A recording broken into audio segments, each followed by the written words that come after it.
Hoje vamos tratar de um assunto que, às vezes, ele é um pouco esquecido nas discussões, porque parece tratar-se de um assunto muito voltado para algo que não é prático. E nós vamos perceber que não, pelo contrário, é algo muito, muito prático e algo muito importante na vida das pessoas. Em primeiro lugar, a gente tem que confessar, aceitar que quando nós falamos de gosto, nós temos de confessar que há gosto para tudo.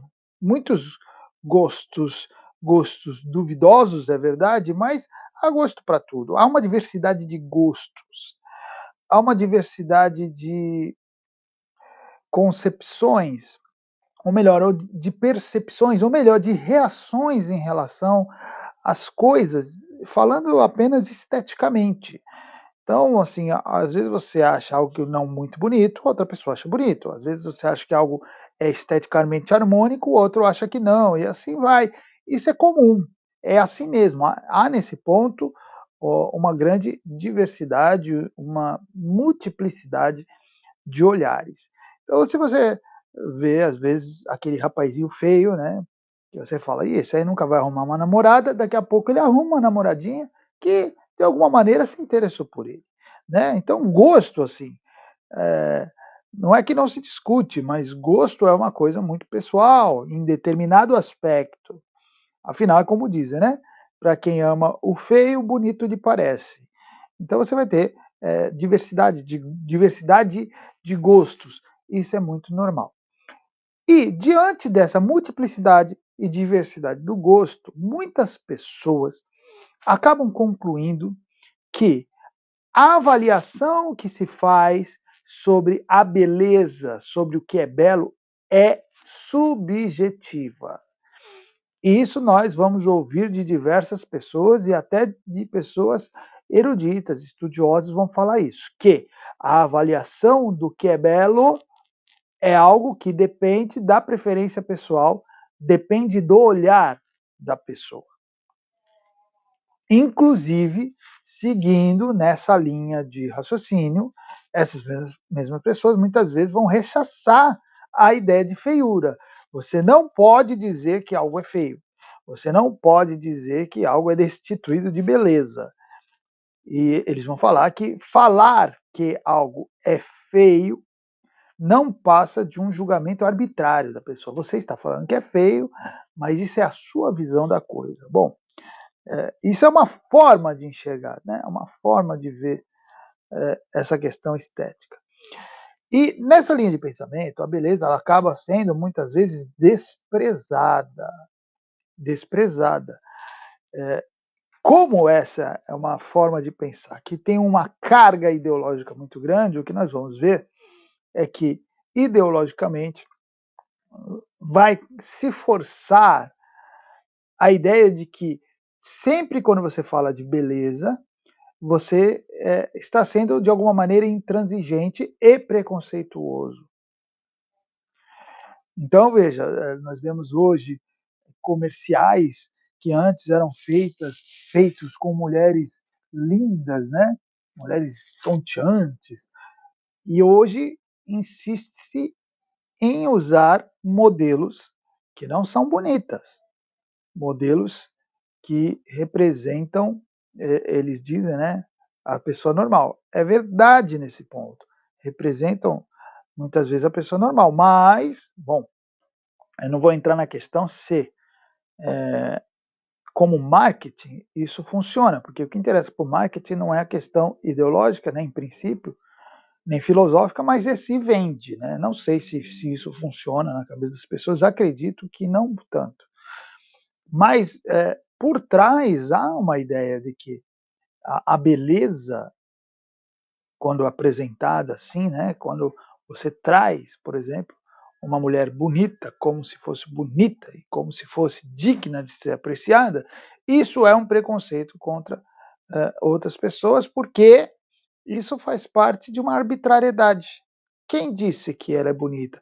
Você já deve ter ouvido falar, né, já ouviu algumas vezes pessoas falando de padrão de beleza, né? Ou seja, a beleza ela seria, segundo essa concepção, algo imposto, cultural, algo que depende da cultura. Existe, existe algo dependente da cultura? Existe, existe. Porque a beleza é o seguinte, a concepção que se tem da beleza, ela depende muito da conjectura, né? Da circunstância, do modo de pensar, né? Das pessoas. Então, por exemplo, se você vive numa sociedade que fazer exercícios físicos é algo apreciado, se tornar uma pessoa forte, atlética é apreciado, claro que numa cultura que privilegia isso, os corpos atléticos vão ser apreciados. Mas se você vai numa cultura, por exemplo, que talvez o que é apreciado não é o exercício, mas é, a capacidade de se alimentar, a possibilidade de se alimentar e de comer bem, talvez nessa sociedade as pessoas mais cheinhas sejam vistas, sejam entendidas, sejam compreendidas como pessoas mais bonitas. Então, existe sim um elemento circunstancial, um elemento cultural que vai acabar definindo isso aí, que vai acabar influenciando a, a parte de em compreensão daquilo que é bonito ou não. Mas veja, o que não se pode negar é que há sim uma concepção de beleza. Elas podem mudar em alguns aspectos, podem ser diferentes em alguns aspectos, mas sempre vai haver a percepção da beleza, a percepção da feiura também, da beleza e da feiura. E não se nega que existem coisas feias e coisas belas. Não se nega isso em nenhuma cultura. Tá? Diferente do que querem fazer entender de que não existe beleza, não existe, que é tudo dependente da subjetividade. Essa é a grande característica do nosso tempo que se tenta fazer, né? Se tenta implantar essa ideia na cabeça das pessoas. Ah, tudo depende da subjetividade, é ela que vai definir. Não é bem assim. Porque nós não podemos negar, ninguém pode negar, que há belezas e feiuras que são consideradas universalmente. Eu sempre fiz, nas aulas de estética que eu dou para os meus alunos, eu sempre faço uma brincadeira, né? Eu coloco a foto do Marquito, sabe o Marquito, aquele personagem do ratinho, né? Eu coloco a foto do Marquito e a do Brad Pitt no auge, né? O Brad Pitt, assim, uma foto dele no auge da beleza dele. E falo para as moças da classe, né? Já fiz esses testes com mais de 30 moças. Aí, qual dos dois é o mais bonito? Se você puder escolher com quem você vai ficar, qual dos dois você ficaria? Olhando a beleza, obviamente, né? Porque sempre tem um espertinho que fala assim: ah, não, mas se o outro foi mais rico, tá? Mas não é disso que eu estou falando. Olhando exclusivamente a beleza com quem você ficaria, e 100%, 100%. Nunca teve um aluno, uma aluna, né, que dissesse que o Barquito era mais bonito. Jamais. Jamais. Você vai perceber quando eu aplico esse teste, essa brincadeira, na verdade, fica evidente a manifestação da unanimidade, exatamente onde a unanimidade é mais rechaçada, que é no campo estético. Se tem um campo, uma área onde dizem que a unanimidade não não funciona, a unanimidade não existe, é na estética. E quando eu aplico isso, eu mostro que sim, que na estética existe unanimidades, porque há diferenças de belezas tão evidentes que ninguém em sã consciência votaria ao contrário. Ninguém votaria ao contrário, porque todos diante daquilo ali captam a, a, a, a estética, né? A transmissão que o objeto faz de sua beleza e sua feiura de maneira muito evidente. Então a gente chega à conclusão seguinte, que apesar das circunstâncias, das diferenças circunstanciais, nem a beleza nem a feiura, por consequência, são subjetivas. Por quê? Porque elas despertam e sempre despertaram sensações semelhantes em todas as pessoas. Sempre. Sempre foi assim. O que é bonito arrebata, o que é bonito encanta, o que é bonito acalma, o que é bonito pacifica. Isso sempre foi assim. E o que é feio? O que é feio perturba. O que é feio deprime. O que é feio incomoda. O que é feio repele. Sempre foi assim. Sempre foi assim. Por isso, em toda a história, em toda a representação artística, sempre foi dessa maneira. O bem sempre foi representado ou apresentado como algo belo. Sempre foi assim. E o mal como algo feio. Então os artistas pintavam, por exemplo, demônios. Os demônios sempre são seres horripilantes. Sempre horripilantes. Até quando se fala assim, o demônio se traveste de anjo de luz. Veja, se ele se traveste de anjo de luz, e os anjos são tratados sempre com traços suaves, né? A gente fala aquele rosto angelical. Por quê? São traços suaves, belos, bonitos, bons, gostosos de serem apreciados. Então, se um demônio se traveste de anjo de luz, ele tem que fingir que é bonito, né? Colocar uma máscara de beleza. Então, sempre foi assim. E por que sempre foi assim? Isso não se dá por coincidência. E não é característica de determinadas culturas, mas é uma expressão universal de como o mal é sentido e o bem também. O mal é algo ruim. Então, ele é sentido como algo ruim e automaticamente é sentido como algo destituído de beleza, certo? Como algo sem beleza. Algo sem nada que se possa apreciar com os olhos.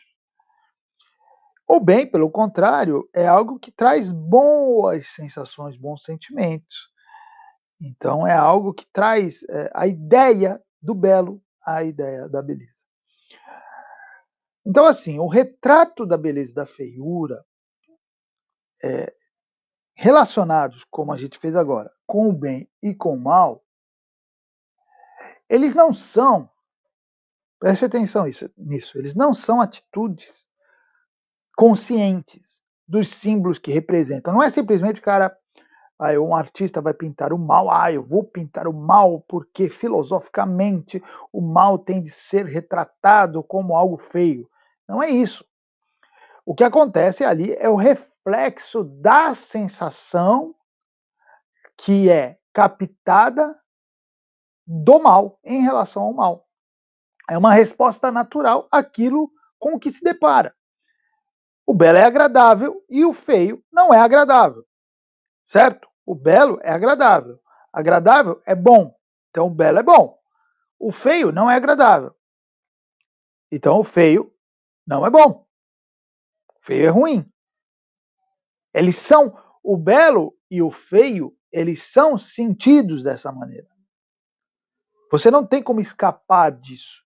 Então, quando se pinta o feio, monstruoso, isso é um reflexo da sensação que se teve em relação ao mal.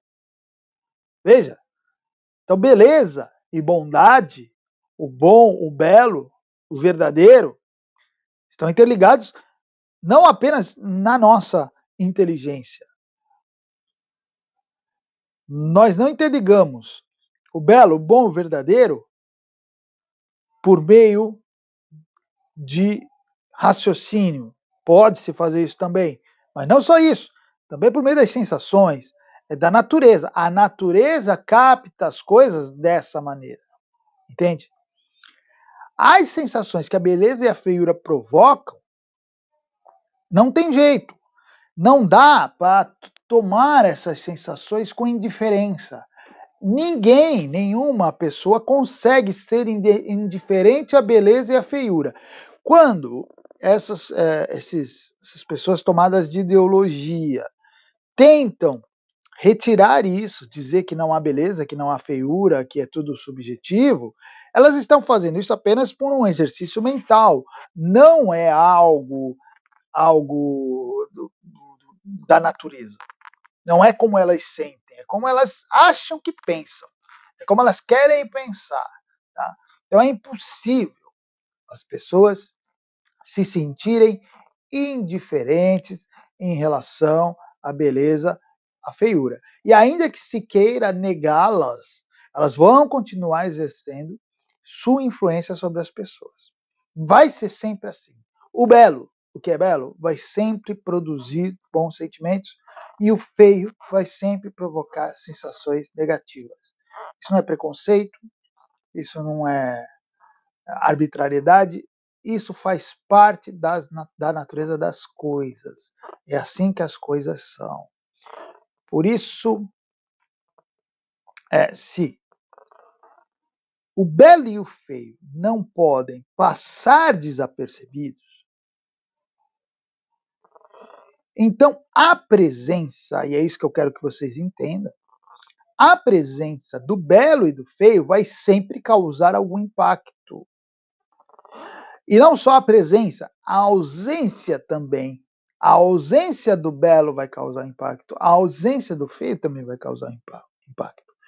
Então veja bem, alguém que é exposto, por exemplo, ininterruptamente à feiura, a, a, ao vislumbre de objetos, de ambientes feios, o que vai acontecer? Ela vai ter dentro dela despertado constantemente sentimentos negativos. Veja, eu vou repetir. Beleza e feiura não passam desapercebidos pela nossa natureza. Então, se a pessoa é colocada diante de ambientes, imagens, objetos feios constantemente, ininterruptamente, isso vai trazer algo negativo. Vai despertar nela constantemente sentimentos negativos. Mas não precisa só ser exposto à feiura, basta você, basta você ser impedido de ter acesso à beleza. Não precisa, você talvez não seja exposto à feiura mesmo, né? Em si, mas apenas destituído de beleza. Se você é impedido da beleza, se a beleza não faz parte da sua vida, se a beleza não está no seu entorno, se você não vê a beleza constantemente, o que vai acontecer? O seu ser vai sofrer. Porque você vai perder a capacidade, primeiro, de identificar o que é belo. Se você não vê o que é belo, como é que você vai saber o que é belo? E talvez o seu padrão de beleza na sua cabeça diminua. E você comece a identificar belo coisas que não são tão belas e não despertam assim tão bons sentimentos. Chega um momento que, se você não é exposto à beleza, você já nem vai conseguir sequer imaginá-la. E se você não consegue imaginar a beleza, como que você vai ter um impulso para ela? Como você pode querê-la? Você não pode nem imaginar, você não consegue. E se você nem imagina, você não consegue nem mais identificar. E aí o que acontece? A pessoa começa a confundir o que é belo com aquilo que não é. Começa a chamar de belo o que não é belo. E até inverter, a chamar de belo aquilo que é feio. Porque ela vai pôr no lugar da beleza estética, ela vai colocar outras características em substituição. Né? É como você colocar dente de ouro. Você coloca dente de ouro, é uma coisa horrível. Pessoal, cheio de dente de ouro, mas a pessoa fala é bonito. Pô, por que é bonito? Não é que é bonito. Às vezes a pessoa já não tem mais a noção estética, se é bonito ou feio, mas ela fala assim, pô, um dente de ouro é sinal de riqueza. Então ela mudou a concepção, não é da estética que ela está falando, não é que é bonito, passa sei lá, um ar de riqueza, de sucesso, talvez seja isso. É a mesma coisa se você pega na arquitetura, um prédio bastante moderno, né? Um prédio, um edifício numa arquitetura moderna, mas esses edifícios que hoje tem, né, que eles são modernos, tudo de vidro, que não são bonitos, são os quadradões, mas eles têm aquele ar imponente dentro da nossa cultura. Poxa, um prédio desse é um prédio rico, né? Que a gente fala, não, só rico deve morar aí. Mas se você analisar esteticamente, ele não tem beleza. Qual é a beleza? É algo que entrou em substituição. Algo que entrou em substituição. A pessoa olha, tem a ideia, poxa, esse edifício ele passa uma impressão de riqueza, de imponência, e ela confunde isso com beleza. Mas por que que ela confunde? Porque ela perdeu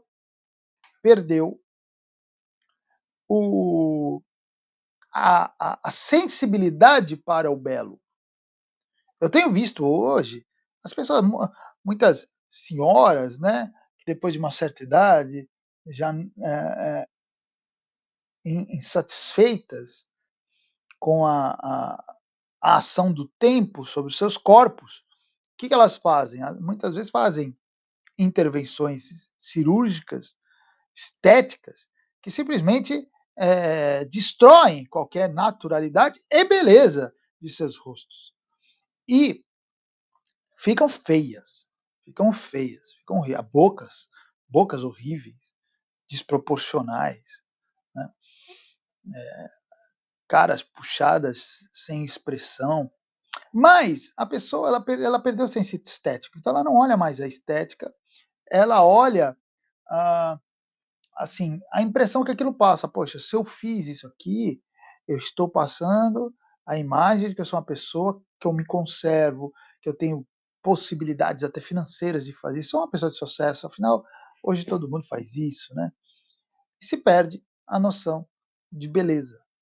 Isso é o fruto de uma sociedade que tem abandonado a beleza. Abandonado a beleza tanto na sua arquitetura, na sua arte, na sua poesia, né? Hoje você vê as músicas, poucos, preste atenção nas músicas de agora, poucos compositores têm a capacidade de usar as rimas. A rima na música é algo essencial, né? Porque ela soa bem, a rima soa bem. Mas as pessoas perderam, eles não conseguem mais sequer fazer isso. E eles não sentem falta, não é que eles não. Eles simplesmente não sentem falta. Mas isso aí é fruto, veja. Tudo está antes, tudo que a gente vê aí no meio popular já esteve antes no meio intelectual. E no meio intelectual existia a poesia concreta, a poesia que já não respeitava a, a, as estrofes, né? Não respeitava a composição, e aí virou uma zona, se escrevia o que queria, jogava-se palavras e pronto. O senso estético ele vai sendo destruído dessa maneira, dessa maneira. E aí quando chega nesse ponto, gente, quando a pessoa já não consegue mais identificar o belo, o feio, já não consegue ter noção do que é bonito e começa a olhar o feio como bonito, pô, o que a gente vê, você vê aí os jovens nessas artes de rua, nessas músicas bem mais populares aí, que não há noção de estética, né? Nenhuma. É feio, feio. Se vestem como verdadeiros monstrinhos. Mas veja bem, uma coisa é você se vestir como um monstrinho porque você quer chocar. Existe isso, mas não é isso que eles estão fazendo. Não é isso. Isso já teve fases assim, mas não é isso, não. O que eles estão fazendo é se vestindo daquela maneira, se comportando daquela maneira, cantando daquela maneira, falando daquela maneira, achando que aquilo é bonito. Entende? Eles já perderam completamente as referências. Então, quando chega a esse ponto da pessoa não conseguir mais enxergar, perceber a beleza, identificá-la, graduá-la, isso é sinal que a alma já foi corrompida. a ausência de beleza na vida da pessoa corrompe a sua alma. Sua alma fica perdidinha, perdidinha. Então imagine o mal que a arte moderna, por exemplo, causou, principalmente a partir do século XX, né? Aquela arte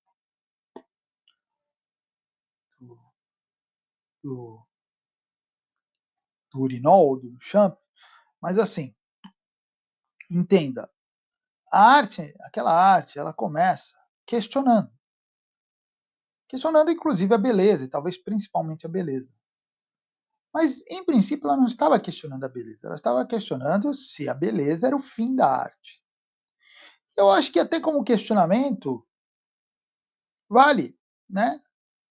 Às vezes a arte ela é transgressora, ela precisa ser, ela coloca em questões algumas coisas, mas veja bem, quando você coloca em questão uma coisa, você só coloca em questão, se debate, mas a arte continua lá. Mas o que aconteceu com a arte moderna? Ela pegou a contestação e tomou como seu objetivo. Então ela pegou, se o meu objetivo é contestar. Então ela começou só a contestar. A partir do momento que você começa a contestar só, então você já não está mais contestando, você já criou um novo caminho para a arte. E o pior, a partir do momento que ela começa a contestar principalmente a beleza, como objetivo da arte, ela inverte. Então ela só contesta, a contestação vira o seu meio, só que deixa de ser contestação, passa a ser o seu meio. O seu meio é falar contra a beleza. Entende? Então a arte moderna se torna o quê? Ela se torna uma promotora da feiura. A feiura é a verdadeira musa da arte moderna. Então nós temos um século, já podemos chamar de um século, de feiura retratada, de exaltação do feio. Agora imagine o quanto isso pode ter deturpado a mente, o imaginário de gerações que foram expostas a isso, instruídas. Ah, Fábio, mas isso aí só fica no meio intelectual. Não! Essa arte ela vai entrando na sociedade, direta e indiretamente. Ela vai sendo ensinada, ela vai se tornando modelo. Essa arte, né, se é que a gente pode chamar de arte. É como na arquitetura, a partir de Bauhaus, começa a se fazer uma arquitetura que vai influenciar totalmente nossas cidades, como as nossas cidades são construídas. Então imagina nossos espaços urbanos, principalmente aqui no Brasil. Muitas das nossas cidades são muito feias, para falar a verdade. Né? São muito feias. Eu moro numa cidade que é razoavelmente acima da média até em termos de estética. Ainda assim, comparada com qualquer cidade de um país mais assim adiantado, ela é muito feia. Imagina a gente ter de viver nesse ambiente das nossas cidades urbanas, principalmente, sujos, ambientes destituídos de ordem, né? Ambientes confusos. Vocês acham que isso não tem influência? Claro que tem. Essa falta de beleza e essa feiura vai tomar conta da nossa vida.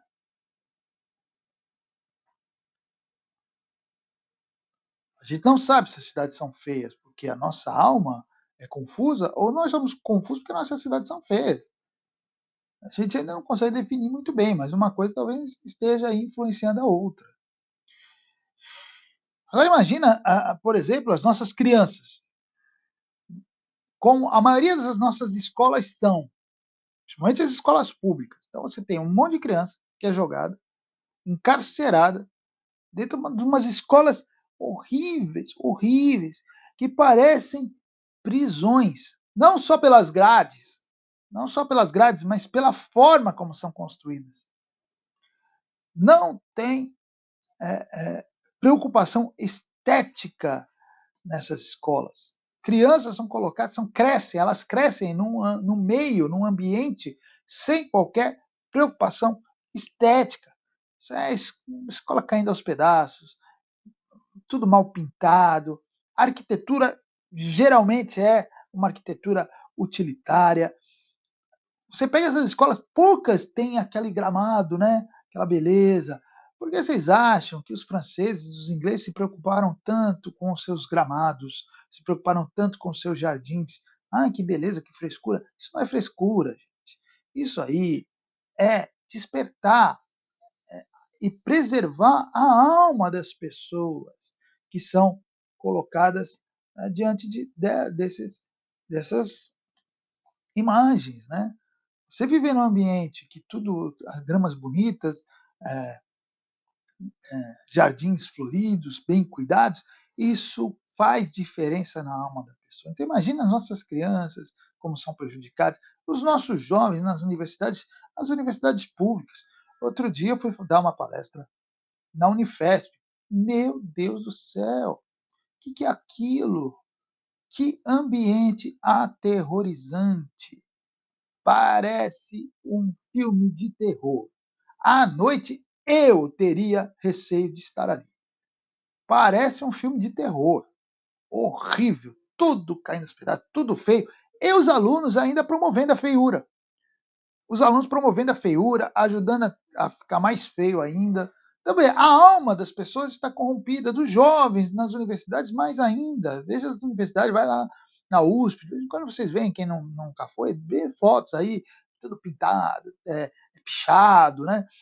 Aquela bagunça, aquela feiura, aquela sujeira. O que é isso? O que é isso? É a revolta contra a beleza. Que é promovida ideologicamente, mas que se retroalimenta. Se tira a beleza, as pessoas perdem a referência, e essas mesmas pessoas começam a promover a ausência da beleza, às vezes às vezes não é nem questão ideológica mais, porque ela já foi contaminada, nem precisa de ideologia para isso. Então vocês entendem a importância da beleza? Às vezes pessoas que estudam, né, falam da beleza, o outro vem, né? Mas que coisa sem importância, falar de beleza, né? Vamos falar de política, está tudo ligado, gente. Está tudo ligado. Sabe por quê? A minha filosofia e os meus trabalhos eu chamo de filosofia integral, é exatamente por isso, porque eu tenho convicção de que as coisas estão todas conectadas, ligadas. Nada é isolado. Não tem esse negócio, vamos falar só de política, vamos falar só de teologia, vamos falar só de filosofia, não existe isso.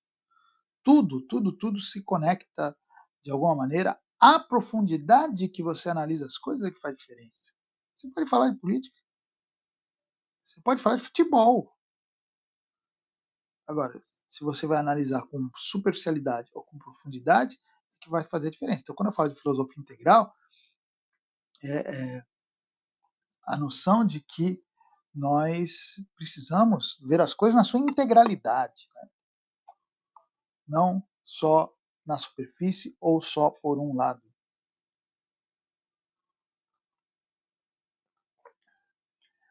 Então veja a importância da beleza. Bom, mas isso não significa, e esse detalhe que eu vou trazer aqui é muito importante também.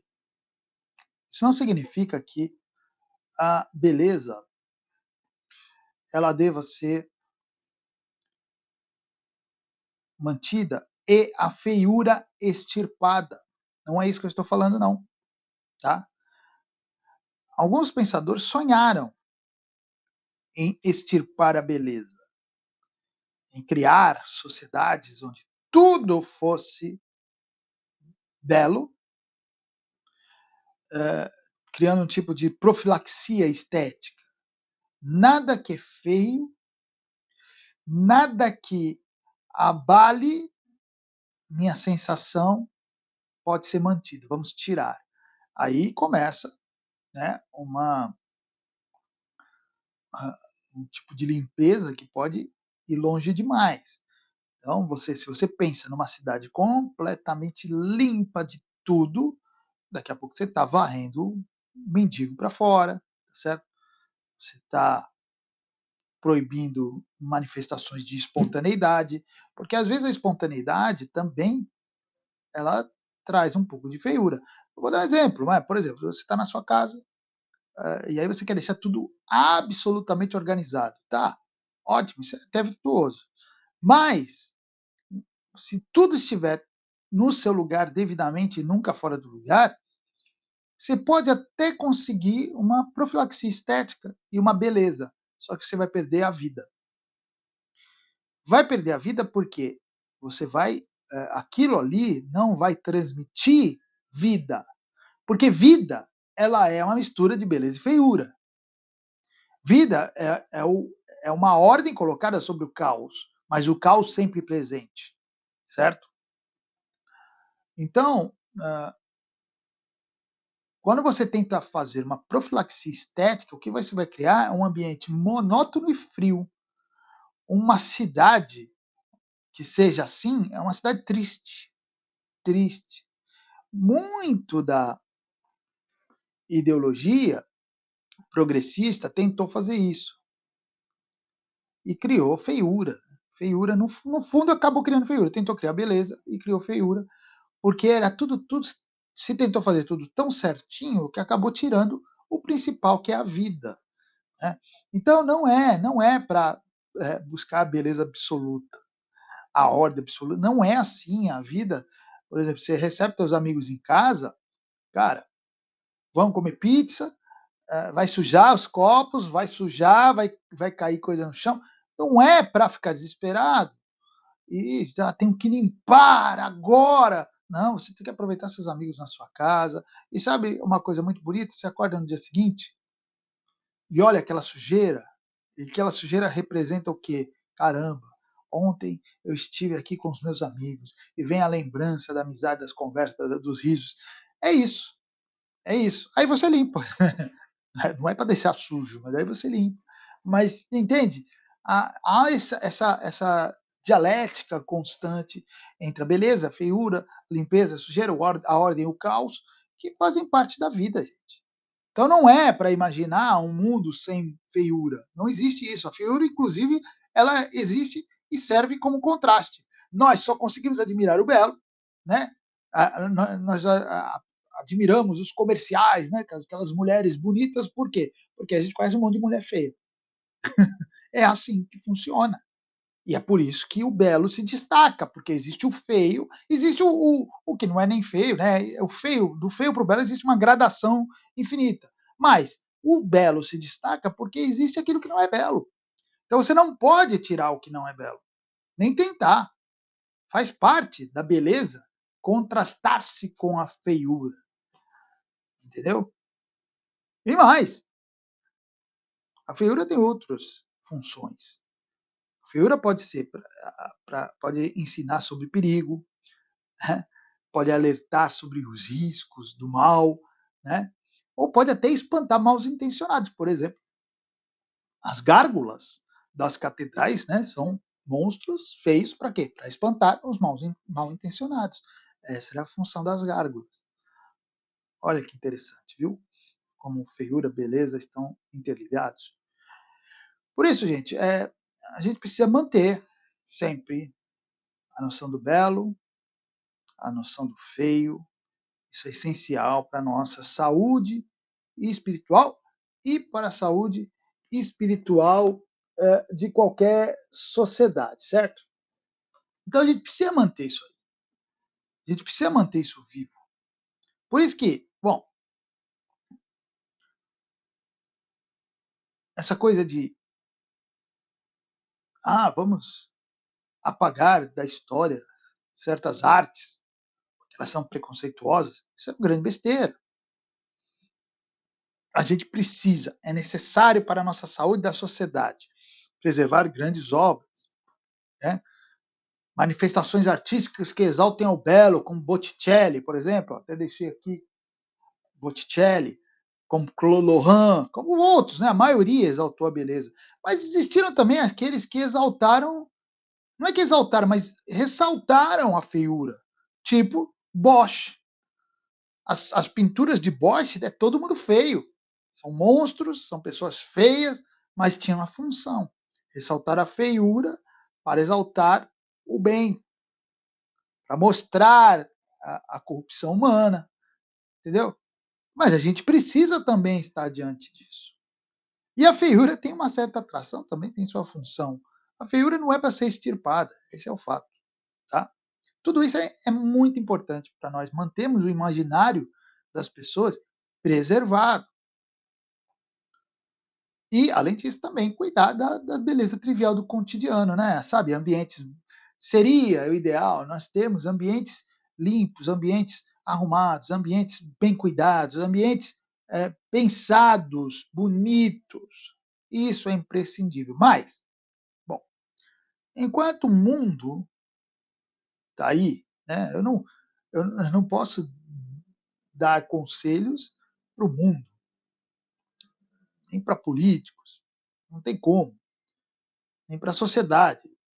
Se eu for dar conselho, eu não dou conselho para ninguém, mas se eu der algum conselho, é para pessoas individuais na vida delas. Então, assim, enquanto o mundo decide aí exaltar a feiura, esquecer da beleza, o que nos resta? Cultivar a beleza nos nossos próprios domínios. E nós ainda temos a beleza disponível. Então, você já estudou as obras dos grandes gênios da pintura, da música, da escultura? Já estudou, já leu, já apreciou? Acostume-se a isso, a apreciar a boa música, a apreciar boas obras, a se acostumar com a beleza. Isso faz bem para a sua saúde mental, faz bem para a sua alma. Tá? A inteligência humana nos legou poesias belíssimas, romances também belíssimos, esteticamente bonitos, bem escritos. Né? E também eu acho importante, e aí vai parecer um conselho bem moralista, né? Moralista no sentido comportamental, né? O moralismo é isso, você falar sobre comportamento humano. Então, é também muito importante nós cuidarmos do nosso entorno. O nosso entorno, nossa casa, nossos domínios, né, onde a gente tem a possibilidade de estender as nossas mãos, nossa sala de aula, se possível, nosso escritório, seja onde for. É importante a gente tentar fazer o máximo para que esse entorno reflita minimamente uma beleza que seja capaz de nos elevar, de nos elevar. Ou seja onde você puder atuar, cultive a beleza, cultive o que é bonito. Isso faz parte de algo que vai lhe ajudar a elevar a sua alma.